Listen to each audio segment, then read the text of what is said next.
momento nosotros habíamos convocado una marcha, en la cual la hicimos en la Plaza Pringles.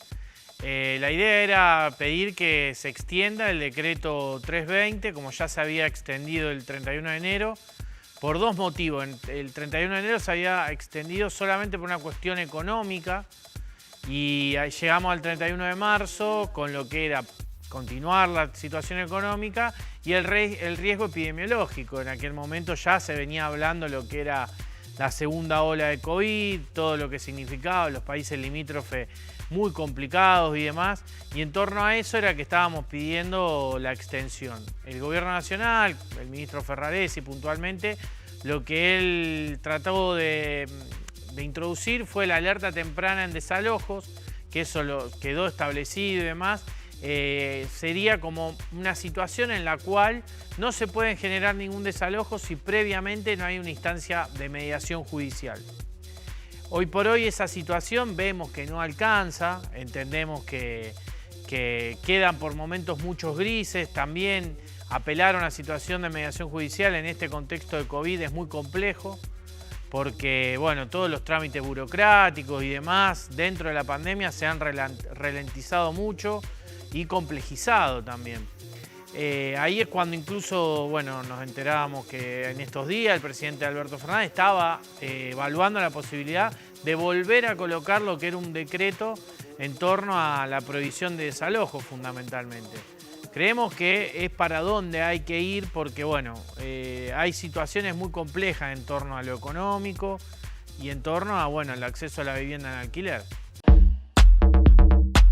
Puntualmente realizamos un relevamiento con la consultora inmediata, le pedimos que pregunte algunas cuestiones en torno al alquiler y nos arrojó que el 30% de las personas que viven en la ciudad de Rosario alquila, que el 43% está endeudado, que el 50% tuvo que renovar el contrato de alquiler o está a punto de hacerlo y que a su vez el 95% de los inquilinos estaba de acuerdo con extender el DNU prohibiendo los desalojos, entendiendo de que era un paraguas de contención importante en este momento.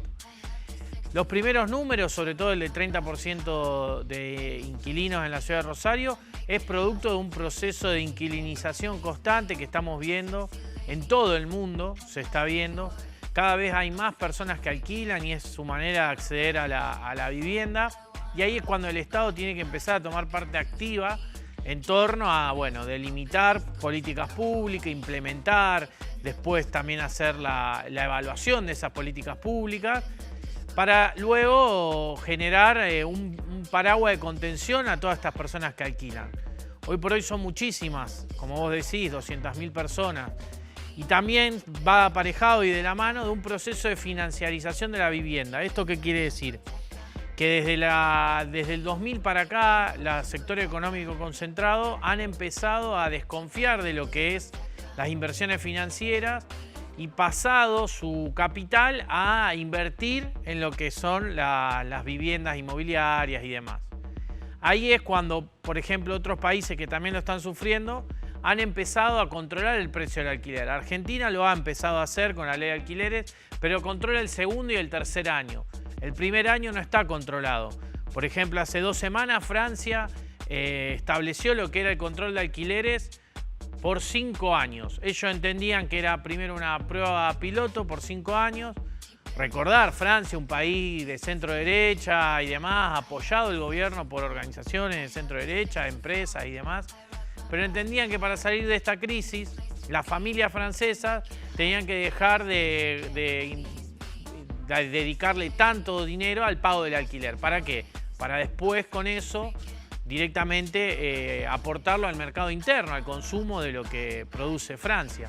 Nosotros entendemos que eso también debe hacerlo Argentina y avanzar en lo que son los primeros 12 meses de alquiler. Y un claro ejemplo de la situación es que cada vez se construyen más viviendas acá en Rosario y el precio de los alquileres sigue siendo muy elevado.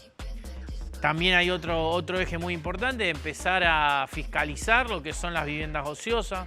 En España, en Madrid se está haciendo mucho eso y es muy importante que empecemos a pensar esos ejes, que con esos ejes seguramente se va a poder avanzar mucho más.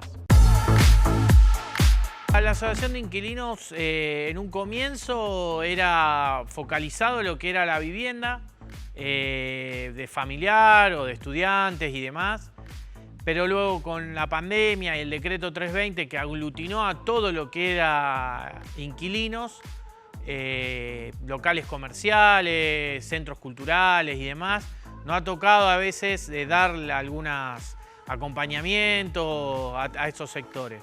Los comercios estaban bastante acompañados dentro de lo que era el decreto 320, bastante protegidos, y a la finalización de ese decreto se dio lo que nosotros veníamos anticipando, que no era lo que nos decían los comerciantes, un cierre masivo. Uno va caminando por la peatonal Córdoba, por las galerías y demás, y cada vez hay más locales cerrados.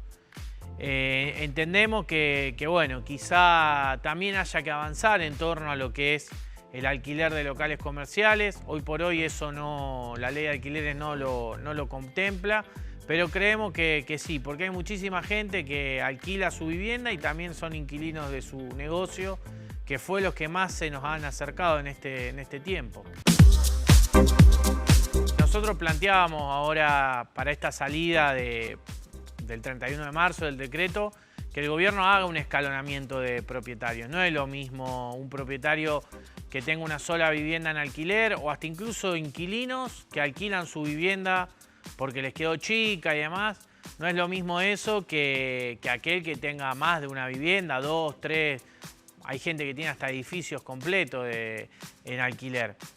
Ahí es cuando el Estado tiene que empezar a tomar parte activa. Por eso también es muy importante el registro de contratos en la AFIP, que ahí le va a dar la posibilidad al Estado en todos sus niveles conocer realmente lo que es este mercado, porque sabemos que se manejan en mucha informalidad.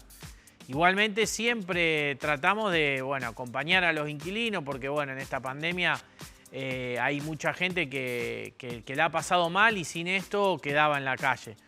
Hoy por hoy esperamos de que se vuelva a sancionar y automáticamente que se sancione, sentarse a trabajar en conjunto porque sabemos que hay que salir de este esquema y trabajar para generar un camino para salir de esto. Y dentro de eso que estén contemplados los propietarios más pequeños.